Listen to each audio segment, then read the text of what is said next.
She lived in a state of constant low-level mourning for the man she had left behind, a man she believed had chosen power over her safety. Supporting her in this quiet life was Doc Holliday, an elderly, disgraced Lycan medic who had been exiled years ago. Doc was the one who had helped Clara suppress her scent and hide the mark. He was a man of dry wit and fierce loyalty. "The girl is late, Clara," Doc said, leaning against the porch railing, cleaning his spectacles. "She went to the market 3 hours ago. You know she has a habit of talking to the wrong people." Clara stopped, a damp sheet frozen in her hands. A sudden, sharp, prickling sensation erupted on her shoulder, right where the moon-shaped mark lay hidden beneath her linen tunic. It began to throb, a warm, rhythmic heat that she hadn't felt in 7 long years. It wasn't just a physical sensation. It was an emotional tidal wave, longing, anger, and a sudden, sharp spike of recognition. "He's coming," Clara whispered, her face turning ashen. "Who's coming?" Doc asked, straightening up, his hand drifting toward the silver pocketknife he kept for protection. "The storm," Clara replied, her eyes darting to the forest path. "The storm is finally out of the bottle." As the black vehicles broke through the tree-line, the birds in the valley fell silent. The air grew heavy with the scent of rain and old, unhealed wounds.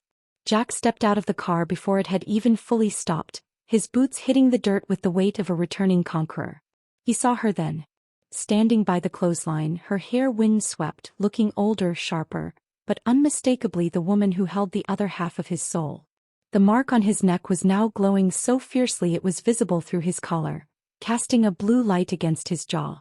Sophie ran past him shouting, "Mom, I found the big dog. And he has a light just like yours." Clara didn't move. She stood her ground, her eyes locking onto Jack's. In that look, there was a decade of unspoken words, a universe of pain, and a spark of attraction that threatened to burn the entire valley to ash. The connection was so strong that Randall and the guards instinctively stepped back, sensing the sheer volatility of the reunion. "You're late, Jack," Clara said, her voice steady despite the way her heart was hammering against her ribs. "And you," Jack replied, his voice thick with a decade of unshed tears, "are supposed to be dead." The air between them didn't just vibrate. It felt as though the oxygen was being sucked out of the valley, replaced by the crushing weight of Jack's presence.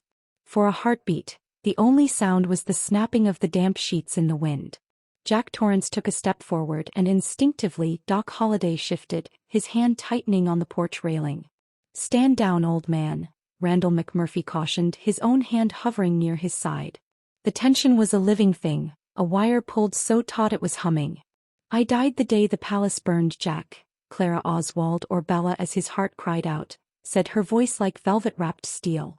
She tucked a loose strand of hair behind her ear, her eyes never leaving his. "The woman you're looking for stayed in those ashes. I'm just a mother trying to survive." Jack's jaw tightened, the muscles working under his skin. "A mother to a child who carries my scent? A child who looks like a ghost of the girl I loved." He gestured towards Sophie Corleone, who was now standing by Doc, her expression shifting from curiosity to a sharp, intuitive concern. "You didn't just hide Bella. You stole. You stole 7 years. You stole my heir. I saved her life." Clara's composure finally cracked, her voice rising with a raw, jagged edge. "I saved her from the vipers in your court. I saved her from a father who was too busy playing God to notice his own counsel was lighting the matches." The revelation struck Jack harder than any physical blow. He froze, his amber eyes widening. Before he could respond, the sky above the valley began to darken, not with clouds but with the rhythmic, heavy thrum of rotors. 3 unmarked, sleek black helicopters crested the mountain ridge, bearing the sigil of the Silver Fang Coalition, a group of extremist alphas who had long sought to overthrow Jack's fated mate bloodline, believing it to be a weakness. "They followed you," Clara hissed, her face draining of color. "You brought the wolves to my door, Jack." "Randall. Defensive perimeter now." Jack roared, his transformation beginning in an instant. His bones cracked and reset, his stature growing even more massive, his fingernails lengthening into obsidian talons. The first helicopter hovered low, and a series of flashbang grenades tumbled into the clearing. Crack boom. The world turned into a searing white blur. In the chaos, several cloaked figures rappelled down, their movements blurred by supernatural speed. These weren't just soldiers. They were enforcers, Lycans trained specifically to neutralize high-alpha targets. Sophie. To the cellar.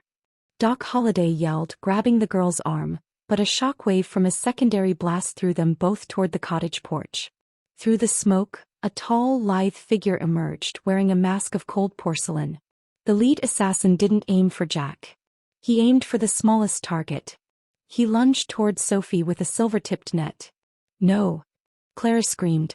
She didn't run away. She ran toward the threat.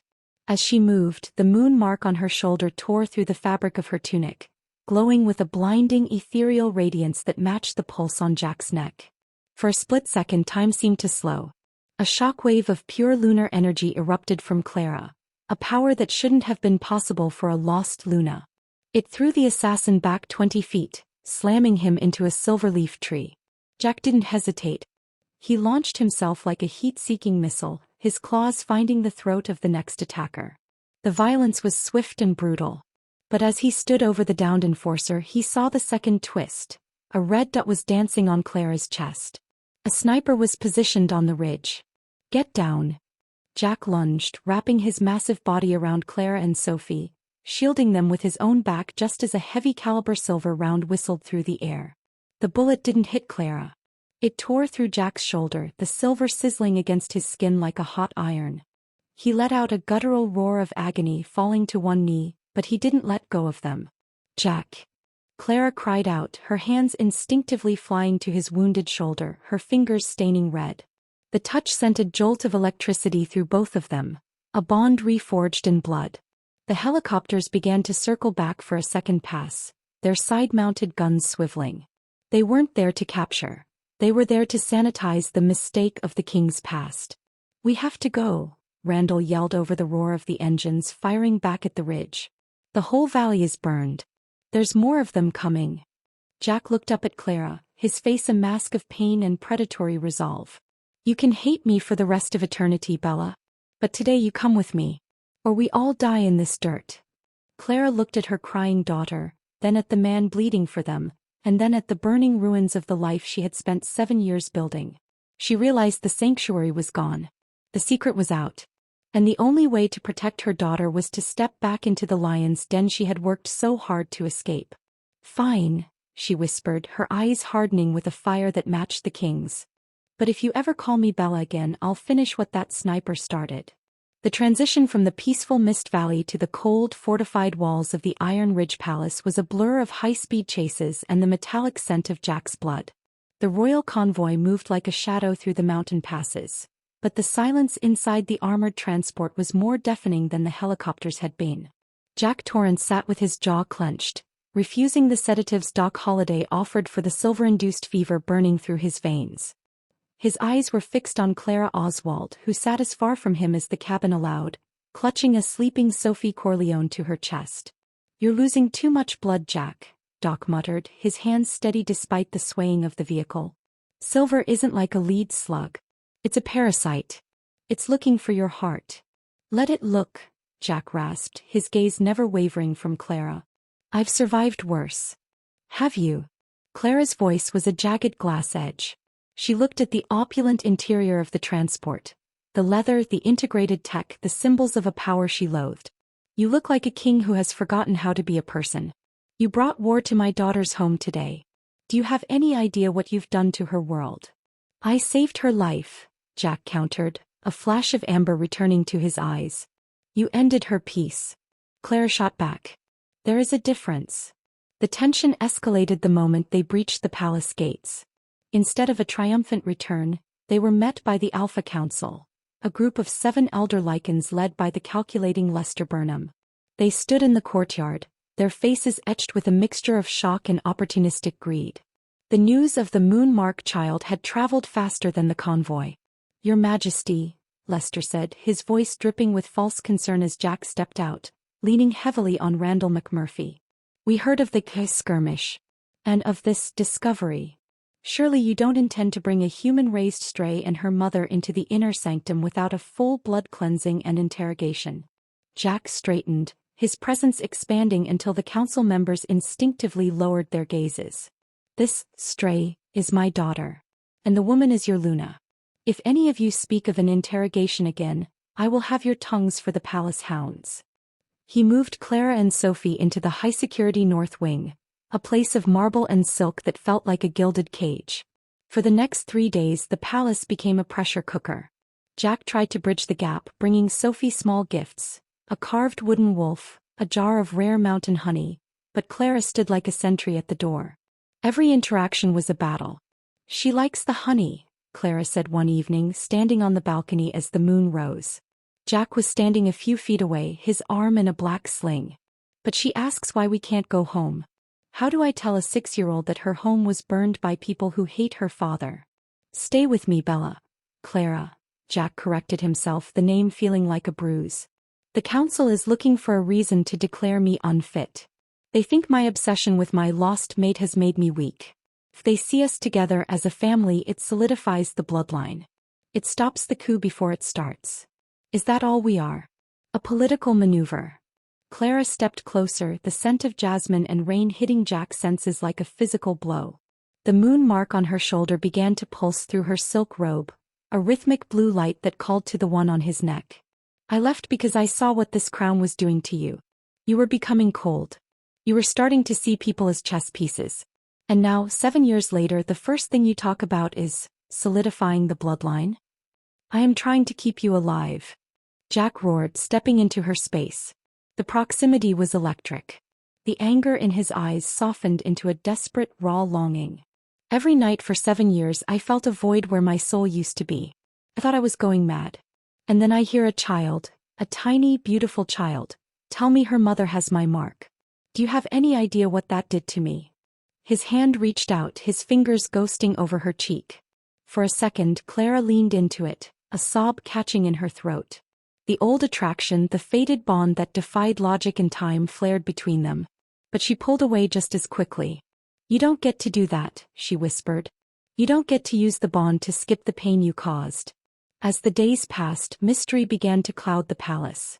Randall discovered that the assassins from the valley hadn't been from an outside pack. Their gear had been funded by an internal account. There was a traitor in the council, someone feeding information to the Silver Fang extremists. Worse, Sophie began to show signs of the moon fever, a condition that affected royal Lycan children when their powers first manifested. Her skin ran hot, and her eyes would occasionally flash a brilliant, terrifying violet. She needed the king's presence to stabilize her, but every time Jack entered the room, Clara's resentment acted as a barrier. The tension reached a breaking point when a gift arrived for the princess. A box of sweets laced with wolfsbane. Only Clara's heightened instincts, honed by years of living in the wild, prevented Sophie from eating them. Jack found Clara in the hallway, the box crushed in her trembling hands. "They tried to kill her in your own house, Jack. Under your protection." "I will find them," Jack promised, his voice a low, terrifying growl that rattled the windows. "No," Clara said, her eyes flashing with a power that matched his own. "We will find them. But don't think this makes us a family. It just makes us allies in a war you started." The Part 4 climax hit when Randall burst in with news. The Silver Fang coalition was mobilizing on the border, and the Alpha Council was calling for an emergency vote to strip Jack of his title, citing his distraction with a commoner woman and a child of unproven lineage. Jack looked at Clara, then at the door where their daughter lay fighting a fever. He realized he couldn't win this as a king. He had to win it as a mate. "We need to show them the mark," Jack said. "A public manifestation. It's the only thing the ancient laws respect." "It's dangerous," Doc Holliday warned from the shadows. "A forced manifestation could burn Clara out. She's been suppressing it for too long." "I'll take the risk," Clara said, her voice steady. "Not for him. For Sophie." But as they prepared for the council meeting, a final red herring emerged. A message was intercepted, seemingly from Clara to the Silver Fang leaders, discussing terms of surrender. Jack looked at the transcript, the seeds of doubt being sown by an invisible hand. Was the woman he loved truly back, or was she the ultimate Trojan horse sent to destroy his kingdom from within? The air in the council chamber was thick with the scent of old parchment and brewing treachery.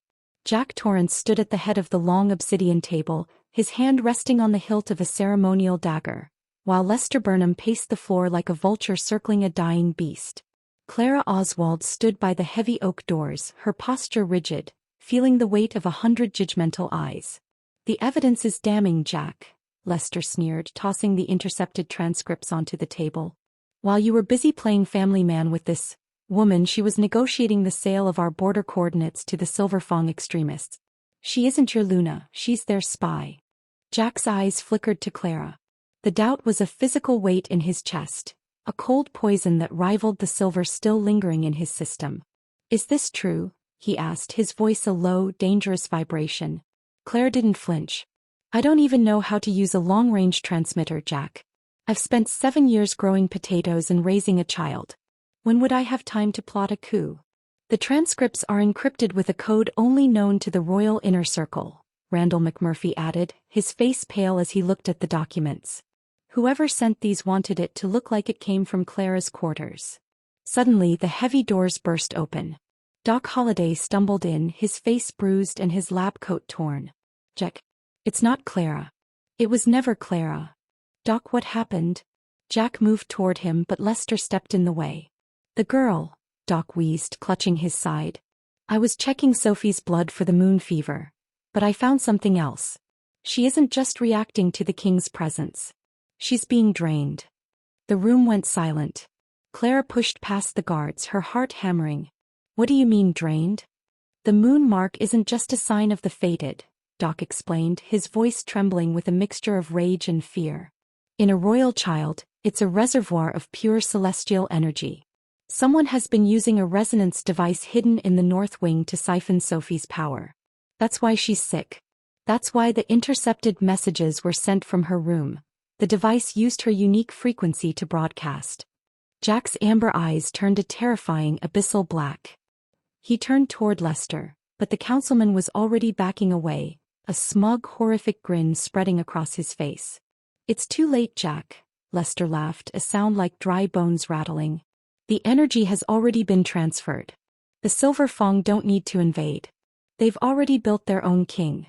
Just then, a massive explosion rocked the palace's eastern wall. The ground heaved and the magnificent stained glass shattered into a million lethal diamonds. Through the dust and fire walked a figure that made even Jack's wolf recoil in primal confusion. It was a man who looked exactly like Jack, same height, same build, same predatory grace. But his eyes were a flat, artificial blue, and his skin was covered in etched silver runes that glowed with the power stolen from Sophie. "Meet the successor," Lester announced, gesturing to the doppelganger. "A construct of alchemy and your daughter's stolen essence. Why settle for a king who is distracted by love when we can have a god who knows only obedience?" But the true revelation, the one that shattered Jack's world, wasn't the clone. It was the woman walking in behind the construct. She was dressed in the high priestess robes of the Silver Fang, her face partially scarred but unmistakably familiar. "Mother!" Jack gasped, his voice breaking. The woman he thought had died in the Great Purge decades ago looked at him with a cold, detached pity. "You were always too soft, Jack. Like your father. You stayed loyal to a fated mate who abandoned you while the kingdom rotted. I took the girl's power to give this world a ruler who doesn't bleed for a woman." Clara let out a scream of pure, maternal fury. She didn't wait for Jack's command. She lunged at Lester, her hands becoming claws, her moon mark erupting in a flare of indigo light that filled the entire chamber. The force of her sudden transformation was so violent that it sent the council members flying. In the chaos, Jack and Clara found themselves back to back, surrounded by guards and the terrifying doppelganger. In that moment of absolute betrayal, the wall between them vanished. The doubt, the 7 years of silence, the anger, it all burned away in the face of the threat to their child. "They have Sophie," Clara choked out, her eyes glowing with the same violet light as her daughter's. "Then we burn this palace to the ground to get her back," Jack replied, his hand finding hers. As their skin touched, the two halves of the moon mark pulsed in perfect unison, creating a protective shield of light that even the silver-etched clone couldn't penetrate. The midpoint revelation was clear. The enemy wasn't outside the walls and the past wasn't what it seemed. Jack's own blood had orchestrated his downfall. And the only thing standing between the Lycan kingdom and a soulless dictatorship was the very family Jack had almost been convinced to doubt. The indigo shield shattered like glass as the doppelganger, a mockery of Jack Torrance, hurled a pulse of stolen energy into the center of the room. The shockwave threw Jack and Clara Oswald in opposite directions. Before Jack could scramble to his feet, the clone was upon him, its movements inhumanly fast, driven by the pure, unrefined power siphoned from his own daughter's soul. "Take the woman and the child to the Black Spire," Jack's mother commanded, her voice like a chilling wind through a graveyard. "The king will watch his legacy die before he joins it." Jack roared, a sound of guttural agony and rage, but as he lunged, a dozen enforcers descended, pinning him with silver-tipped harpoons that hissed as they pierced his skin. He watched, helpless and pinned to the cold marble floor, as Lester Burnham dragged a semi-conscious Clara toward the secret tunnels. "Sophie!" Clara screamed, her voice breaking as she saw her daughter being carried away like a prize by the doppelganger. "Jack, don't let them take her." But the darkness claimed her as a heavy hilt struck the back of her head. Hours later, Jack found himself chained in the bowels of the palace, the very dungeons he had used to house the kingdom's most dangerous traitors. The silver manacles ate into his wrists, suppressing his wolf and sending waves of nausea through his system. The darkest hour had truly arrived. He was a king without a crown, a father without a child, and a mate who had failed to protect the only woman who mattered. Randall McMurphy was thrown into the cell next to him, his face a mask of blood and bruises. "They've taken control of the communication lines, Jack," Randall rasped. "The Pax think you've been executed for treason. Lester is preparing the coronation of the successor for tomorrow's lunar eclipse." "Where are they, Randall?" Jack's voice was a dead thing. "The Black Spire. It's an ancient altar built over a silver mine. The air there is poison to us, but for that thing they built, it's a battery. They're going to drain the last of Sophie's life force during the eclipse to make the clone permanent." The weight of the situation was a physical crushing force. Jack closed his eyes, leaning his forehead against the cold, damp stone. He thought of Sophie's fearless face in the great hall. He thought of the 7 years Clara had spent in the dirt, protecting their secret, only for him to lead the monsters right to her door. The guilt was a sharper blade than the silver. Meanwhile, in the high, wind-swept tower of the Black Spire, Clara awoke to the sound of her daughter's whimpering. Sophie was strapped to a stone dais, her tiny moon mark flickering like a candle in a gale. "Mommy, I'm cold," Sophie whispered, her eyes dull and glassy. Clara lunged forward, but her hands were bound in silver wire. She looked at the woman standing over them, the woman who should have been Sophie's grandmother. "Why?" Clara hissed, her eyes burning with a desperate maternal fire. "She is your own blood."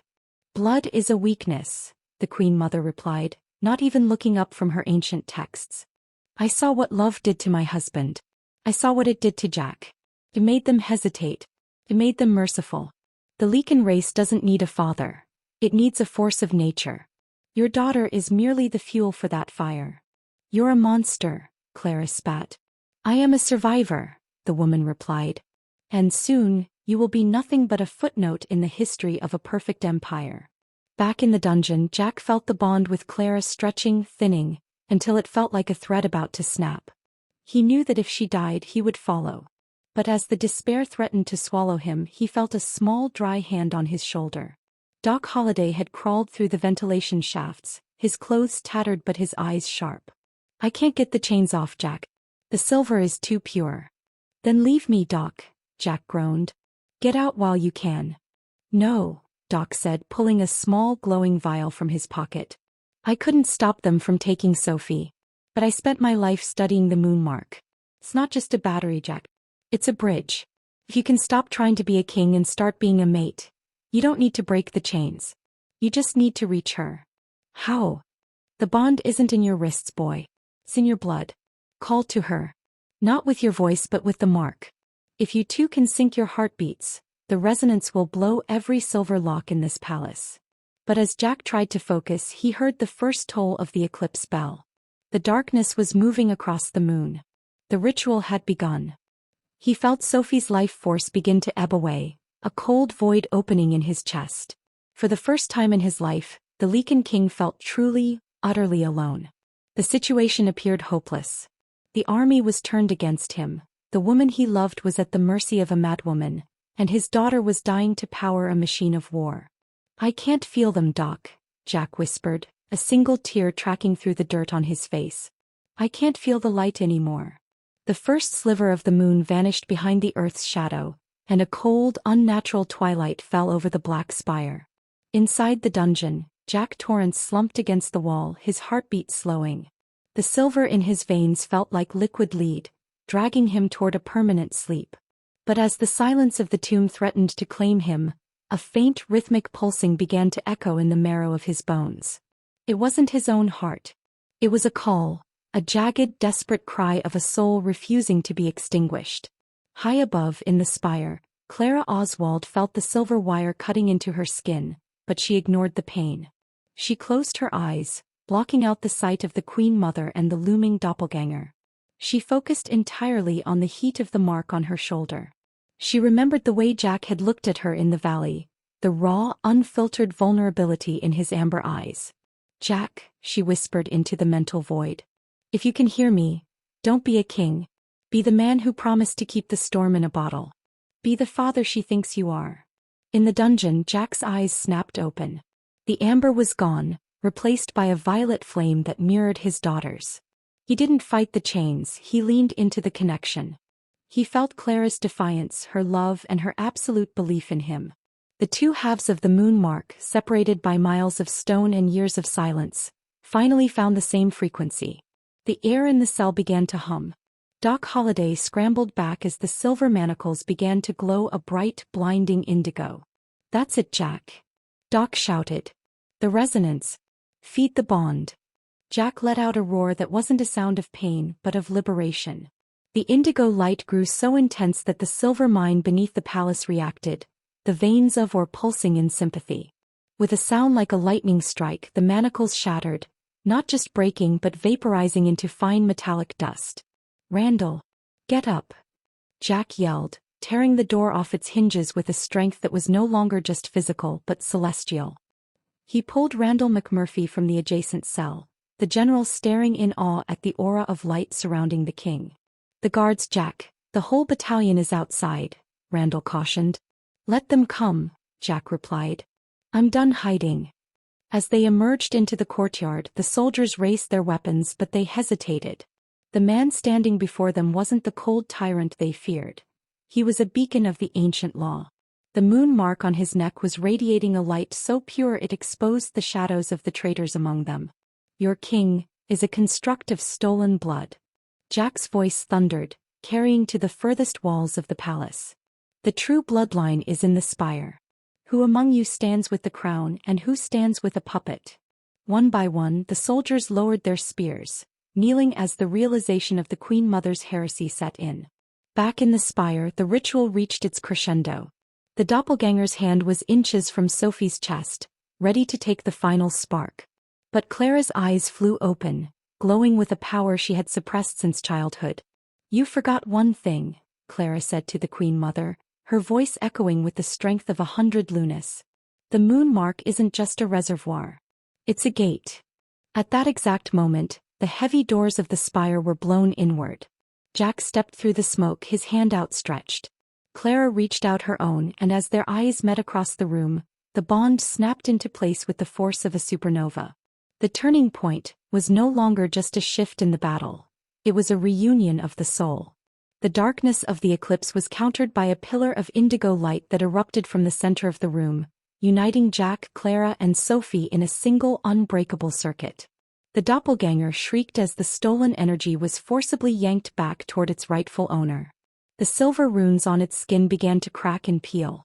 The machine was failing, and for the first time the Queen Mother's face showed something she hadn't felt in decades: terror. "You can't do this," she screamed. "The ritual is set." "The ritual was built on a lie," Jack said, stepping toward the dais, his hand finally finding Clara's. Together they laid their hands on Sophie, their combined marks forming a protective cocoon of light. "The moon doesn't belong to you. It belongs to the fated." The black spire groaned, the very stone protesting as the celestial energy reached its peak. The doppelganger, now a flickering, unstable shadow of Jack Torrance, let out a sound that wasn't a howl but a digital screech of failing alchemy. The stolen power was purging itself, rushing back into Sophie Corleone like a river returning to its bed. The construct is destabilizing. Lester Burnham cried out, scrambling toward the exit, but the doors slammed shut, locked by the sheer pressure of the king's will. The Queen Mother stood her ground, her face twisted in a mask of fanatical rage. She drew a jagged dagger made of blackened, cursed silver, a relic from the Great Purge. "If I cannot have a perfect king, then there will be no king at all," she screamed, lunging not for Jack, but for the vulnerable child on the dais. No.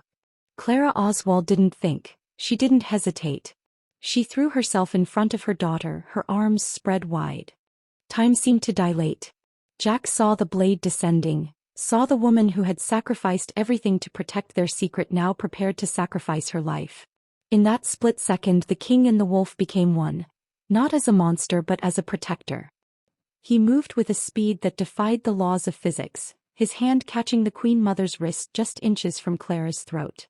The contact caused a discharge of energy that lit up the entire valley. The cursed silver shattered in his grip, the fragments dissolving into ash. "You chose power over blood," Jack whispered, his voice a low, terrifying vibration that shook the foundation of the spire. "And in doing so you lost both."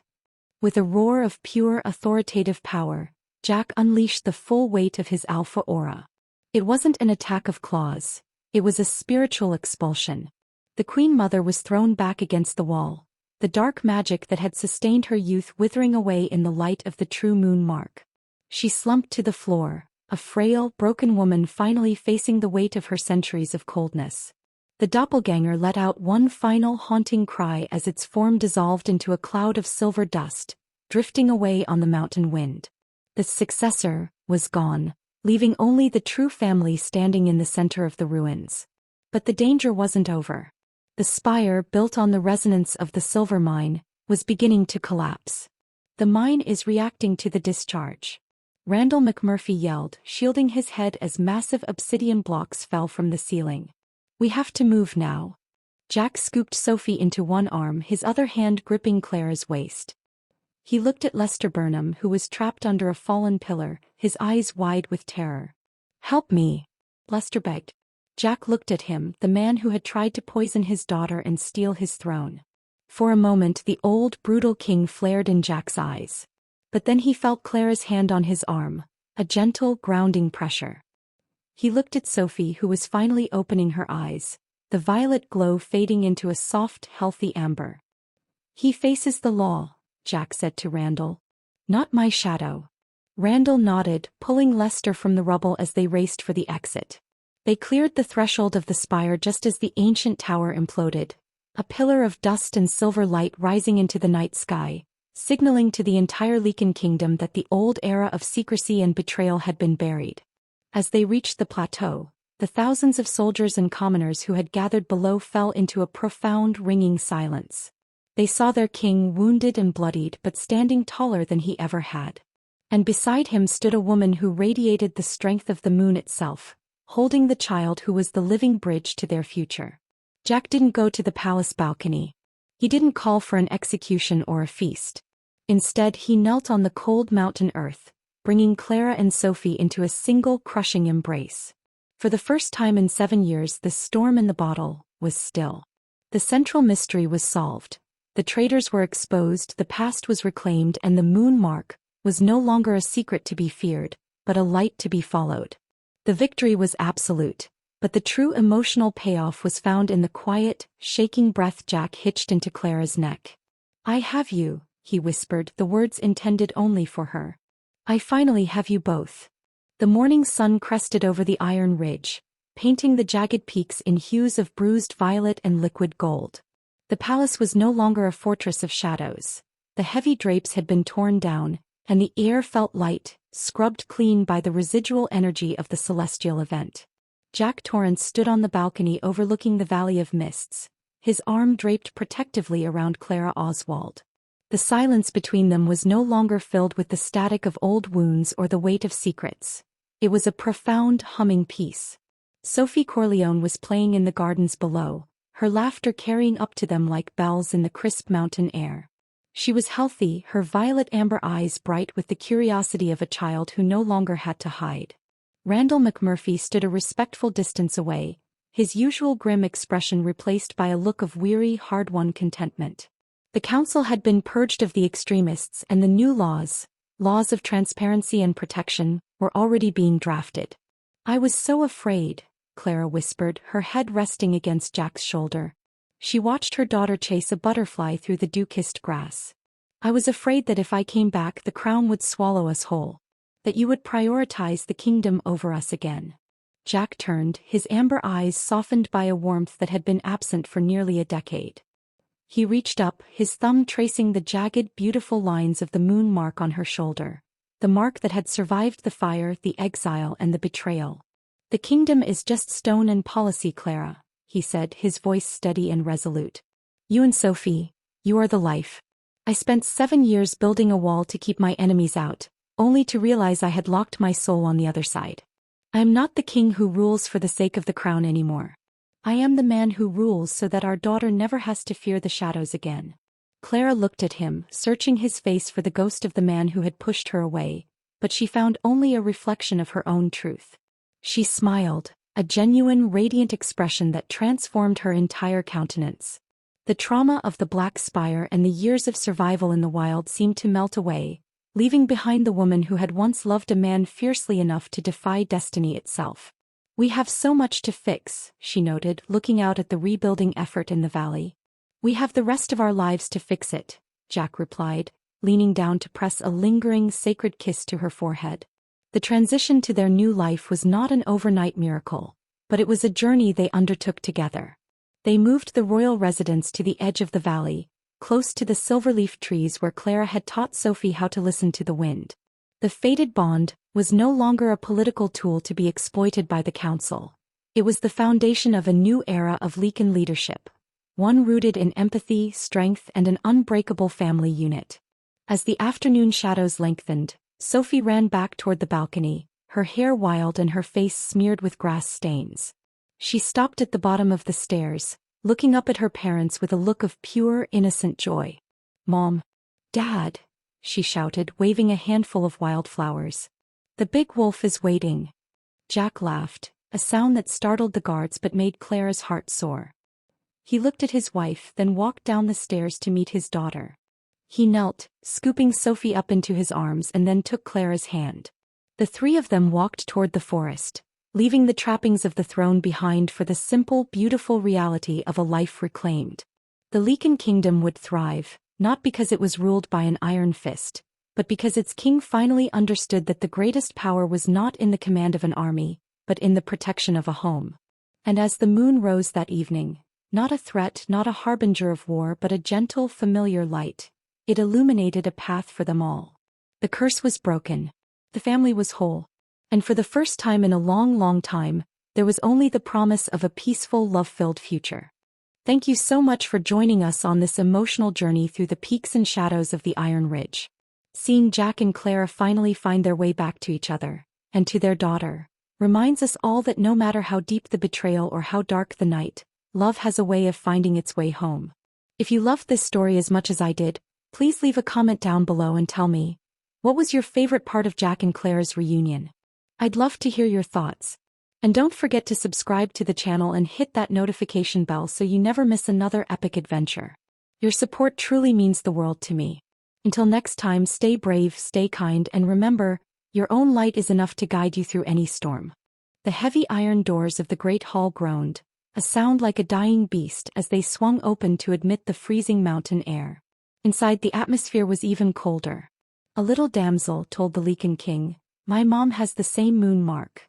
It is a sentence that shouldn't have carried the weight of a revolution, yet as the words hung in the air, the very foundations of the Lycan kingdom began to tremble. This is a story of lost souls, a king frozen in a winter of his own making, and the tiny, fearless bridge that connects a forgotten past to a dangerous future. Hello to all of you incredible souls joining us today. It is such a joy to have you here in our storytelling circle. Whether you are tuning in from the bustling streets of New York, the quiet highlands of Scotland, or the sunny shores of Lagos, I want to know, where are you watching from today? Drop your location in the comments. I truly love reading about the global family we're building here. How are you all doing? I hope your day is filled with light. If you haven't already, Please take a moment to hit that subscribe button and join our community. Your support allows these stories to breathe, and I wouldn't want you to miss a single emotional twist we have in store. The Great Hall of the Iron Ridge Pack was a cathedral of shadows and suppressed breath. High atop the obsidian throne sat Jack Torrance, a man whose name was whispered as a prayer by his allies and a curse by his enemies. Jack didn't just rule by decree. He ruled by the sheer, suffocating pressure of his presence. His eyes, a piercing, unnatural amber, scanned the rows of kneeling alphas and emissaries. He was a king who had forgotten the taste of peace, his heart encased in a permafrost that had set in the night. His fated Luna, the only woman who could tame the tempest in his blood, vanished into the tree-line of the Forbidden Peak 7 years ago. The silence was absolute, the kind of silence that precedes an execution. That was until the rhythmic clack-clack-clack of small boots on stone echoed through the chamber. A girl no older than 6, with hair the color of spun moonlight and eyes that held a terrifyingly familiar clarity, marched past the guards. She didn't bow. She didn't tremble. She walked right up to the base of the dais, stopping just inches from the king's outstretched claw-tipped shadow. "You have a funny light on your neck," the girl said, her voice high and clear, cutting through the tension like a silver blade. The high priest stepped forward, his face pale. "Guard. Remove this human whelp immediately. How dare she?" "Stay." The word from Jack wasn't loud, but it vibrated in the marrow of everyone present.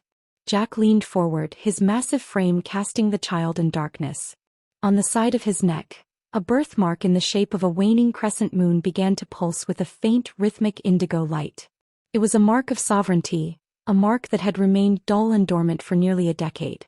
The little girl, whom the village knew only as Sophie Corleone, reached up a tiny hand, pointing. "My mom has the same moon mark as you. Only hers is on her shoulder. She says it's a secret, but it glows when she cries." The world stopped. Deep within Jack, something that had been dead for 7 years. His wolf, a creature of primal rage and ancient sorrow, suddenly stood. It didn't just growl. It howled with a recognition so violent that Jack nearly fell from his throne. The air in the room ionized, smelling of ozone and rain. This wasn't a child's whim.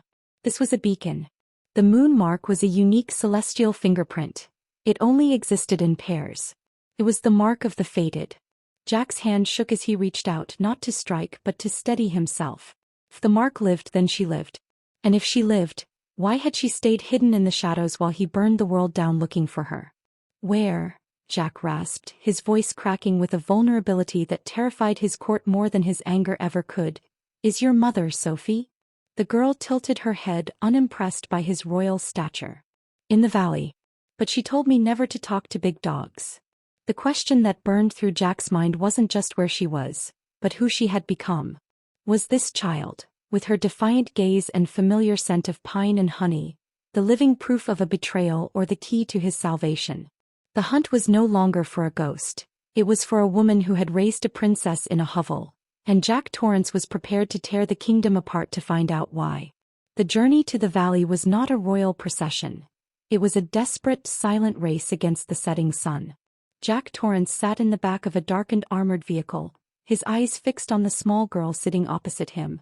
Sophie Corleone was swinging her legs, humming a tune that made Jack's chest tighten. It was a melody his mother used to hum, a song of the old world before the great shift. Jack was a man built of scars and silence.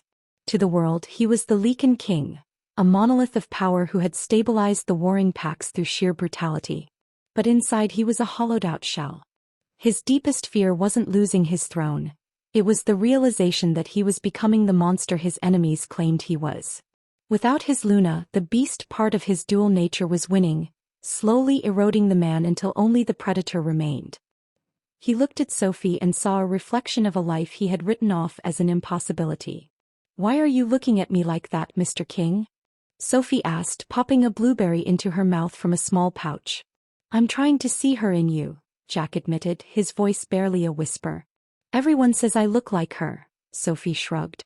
"But I have my dad's temper. Mom says he was a storm in a bottle.